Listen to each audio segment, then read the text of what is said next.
وخير الدعاء دعاء يوم عرفة، وقال ربكم ادعوني يستجب لكم، فاجتهدوا بالدعاء وابشروا واملوا. اللهم اغفر ذنوبنا، اللهم اغفر ذنوبنا، اللهم اغفر ذنوبنا، ويسر امورنا، واشرح صدورنا، ونور قلوبنا، واختم بالصالحات اعمالنا واجالنا. اللهم اغفر ذنوبنا، ويسر امورنا، واشرح صدورنا، ونور قلوبنا، واختم بالصالحات اعمالنا واجالنا، واصلح ذرياتنا، وادخلنا الجنه، واعذنا من النار. اللهم تقبل حجنا، اللهم تقبل حجنا وطاعاتنا وصالح أعمالنا. اللهم واعنا على ذكرك وشكرك وحسن عبادتك.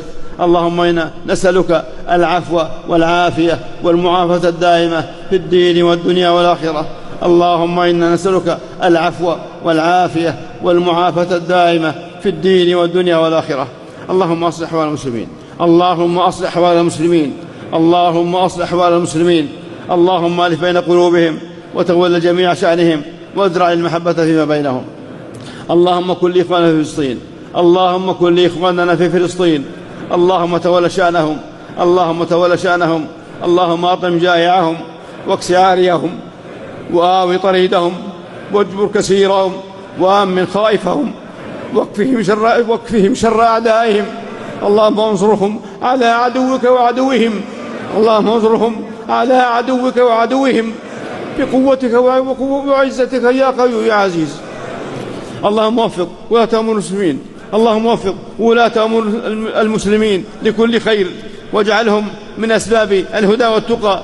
اللهم وفق إمامنا وولي أمرنا خادم الحرمين الشريفين، اللهم وفق إمامنا وولي أمرنا خادم الحرمين الشريفين الملك سلمان بن عبد العزيز، وولي عهده الأمير محمد بن عبد سلمان. اللهم واجزهما خير الجزاء على ما قدما ويقدمانه للإسلام والمسلمين. ربنا آتنا في الدنيا حسنة، ربنا آتنا في الدنيا حسنة، وفي الآخرة حسنة، وقنا عذاب النار. سبحان ربك رب العزة عما يصفون، وسلام على المرسلين، والحمد لله رب العالمين. وصلى الله وسلم وبارك على نبينا محمد وعلى آله وأصحابه أجمعين.